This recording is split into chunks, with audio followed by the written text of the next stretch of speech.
Call it confidence, call it strategy, but don't call it coincidence. Africa planned this. Picture this: a global negotiation room buzzing, cameras rolling, diplomats whispering, and right at the center of it all, Africa. Not requesting entry, but setting the tone. The African Union now has a permanent seat in the G20. Nigeria, Egypt, and South Africa now negotiate as peers at the world's biggest summits. Even BRICS, the EU, and the UN have realized something that they were late to actually admit. You can't build the planet's future without Africa's signature on the dotted line. This isn't symbolism, this is strategy. This is Africa stepping in the room with leverage, not gratitude. And the global table, it just shifted towards us. Let's check it out. I'm truly honored to have this opportunity to receive this seminal report on global inequality. This is indeed a historic moment. Historic in many, many ways, in that, as we've heard Professor Joseph Stiglitz in doing his PhD, I don't know when he did it, but it's many, many moons away, says he wrote about inequality. And it is a study that's not been much delved into.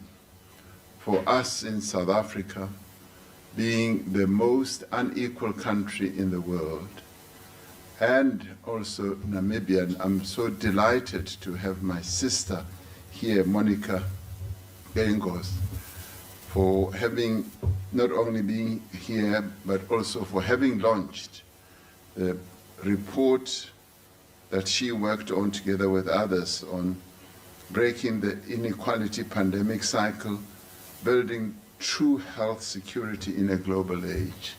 It's interesting that the two countries that are really at the top of league of unequal countries should be acting together to launch reports on inequality. We are truly honored, Professor Stiglitz. I have been using your name wherever I've been, and I kept fearing that I could well be using your name in vain if the report didn't come. So I'm rather glad that I kept telling people around the world that you're doing this report. Sometimes they wouldn't insert the paragraph that I always wanted it to be inserted, that we've asked you as Professor Joseph Stiglitz, a Nobel laureate, to do this report. They would leave it out and I would put it in. Because I thought it is important for one person who's always spoken out about inequality. And this is the first time that a report of this nature and on a matter so fundamental, so important to global stability and human progress is presented for consideration by the G20. It's not that South Africa wanted to shock and awe other members of the G20, but we wanted this matter to be addressed because it is important. For inequality does not only reside in South Africa, it's pervasive all over the world. And it so happens that we count it, but we also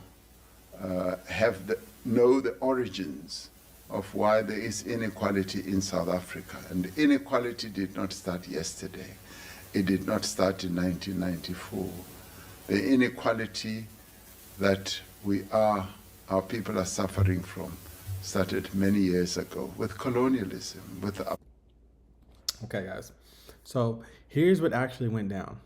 In 2023, the African Union became a permanent G20 member, instantly representing 1.4 billion people and a $3 trillion economy.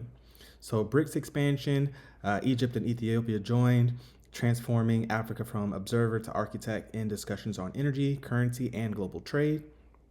In terms of climate negotiations, Kenya, Senegal, Gabon lead the global push for climate finance justice, demanding real compensation for Africa's carbon sinks and green infrastructure.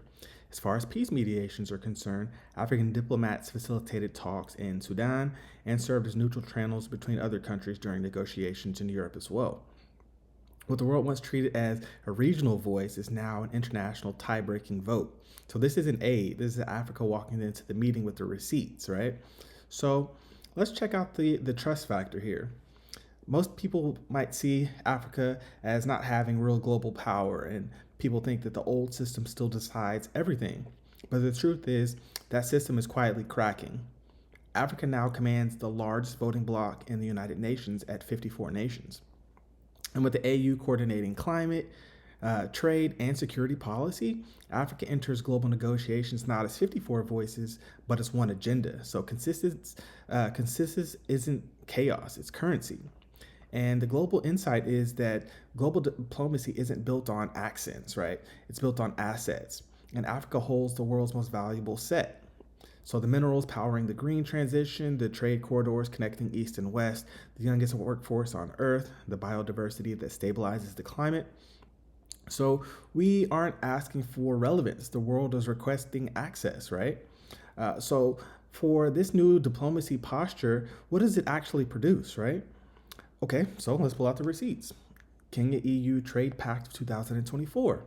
So Africa set the terms, not Europe. So its raw materials are actually turning into processed goods.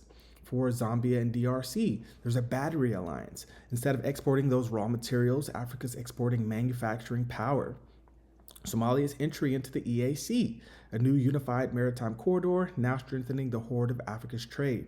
Burkina Faso and Mali's Sahel Alliance, African-led security replacing foreign contractors and external agendas.